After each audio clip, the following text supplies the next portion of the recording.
आपण पाहत आहात आपल्या हक्काचे प्रतिध्वनी न्यूज। भाजपा विरोधात 3 पिढ्यांचे शत्रू एकत्र, जनमताचा विश्वासघात। चंद्रकांत पाटील।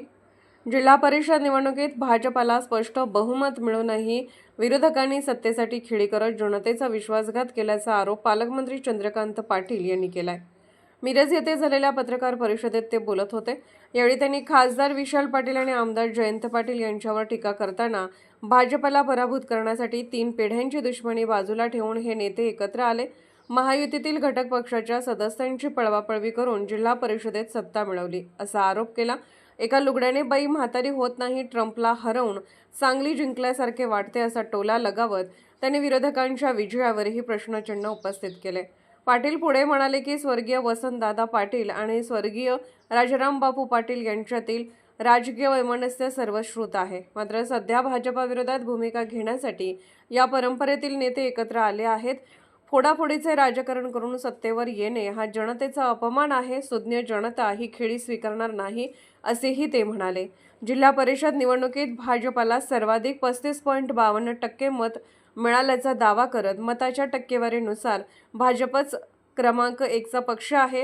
राज्यातील 12 पैकी 11 जिल्हा परिषदांवर भाजपची सत्ता आहे। 1 जिल्हा परिषद गमावल्याने फारसा फरक पडणार नाही असे त्यांनी स्पष्ट केले। तसेच पक्षांतर्गत समन्वयाबाबत बोलताना आमदार गोपीचंद पडळकर, अमरसिंह देशमुख, आमदार सुहास बाबर आणि माजी खासदार संजय काका यांच्यातील मतभेद मिटवण्यात आले असल्याचेही त्यांनी सांगितले। आले असते तर आम्ही 31वर गेलोच असतो। आता ज्या खासदारांचं सारखं चालू आहे किंवा मी खासदार झालो, आता बघतच राहा की जिल्ह्यामध्ये एकूण 10 खासदार, जिल्ह्यात 10 खासदार निवडून येणार आहेत आणि 30 आमदार निवडून येणार आहेत, अशा अविर्भावात जे चाललं आहे। तर निवडून कसे आले तुम्ही? तर निवडून तुम्ही आलात खोटं बोलून की भारतीय जनता पार्टी घटना बदलणार आहे। ते आता ज्यांनी मतं त्यामुळे उलटी दिली ते सगळ्यांना पश्चाताप झाला की यांनी तर घटना बदललीच नाही। घटना तर यांच्या इंदिरा गांधींनी बदलली होती, हे जरा लोकांना उशिरा कळलं। दुसरं, तुम्ही अल्पसंख्याकांना भीती दाखवली, अरे ते मोदी आले की तुम्हाला कापून काढतील। ते अल्पसंख्याकवाले म्हणाले की अरे असं काय आम्हाला कापलं बिपलं गेलं नाही। त्यामुळे त्या 2 मुद्द्यांचा देशभर परिणाम झाला, त्याचा तुम्हाला फायदा झाला। त्याच्या जीवावर तुम्ही 29शी भाषा करताय। आता SIR येणार आहे, त्यानंतर 27 मतदारसंघ रिस्ट्रक्चरिंग आहे, खूप गोष्टी व्हायच्यात ना।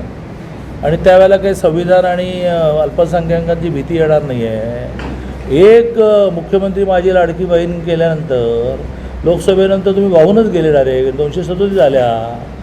केंद्रात सरकार आहे, राज्यात सरकार आहे, सर्वसामान्य माणसं हितासाठी अशी मुख्यमंत्री माझी लाडकी बहीण एक आणली तर तुमचं डिपॉझिट ते जाईल का? एवढा अंतर कशासाठी? काय ट्रम्पशी मारामारी कोण जिंकला आहे काय? तुम्हाला काहीच कळत नाही। आणि मग मी कधीच जाणार नाही बीजेपीत, कोण तुमच्या मागे लागेल? आपण गमतीने म्हणतो ना, मी यांना पण म्हणतो, आपले तुम्हाला म्हणतो की नाही की या बीजेपीमध्ये, मग काय खरंच मी म्हणतो आणि तुम्ही खरंच येणार आहे काय? ही आपली बोलीभाषा आहे ना, या की आमच्याकडे। त्याच्यावर एवढा भाव कशाला घायला पाहिजे? मला काही कळत नाही ना। आणि त्यामुळे या निवडणुकीच्या पराभवाचं विश्लेषण मी तुमच्यासमोर मांडलं आहे। आणि एका लुगड्याने बाई म्हातारी होत नाही, माझ्या म्हणी कळतात ना। लय बाकी आहे, लय बाकी आहे।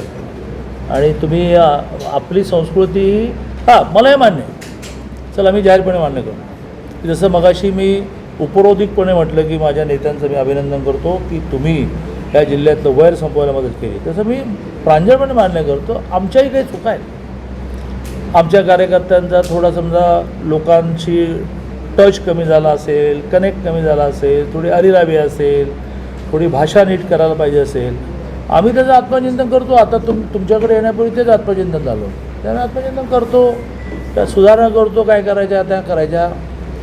तुम्ही तुमची चिंता करा। 29ला तुम्ही खासदार राहणार आहात का आणि तुमचे कोण आमदार राहणार? जयंतराव पाटील किती मताने विधानसभेला विजयी झाले हो? तुम्ही पत्रकार आहे, सगळं माहिती पाहिजे।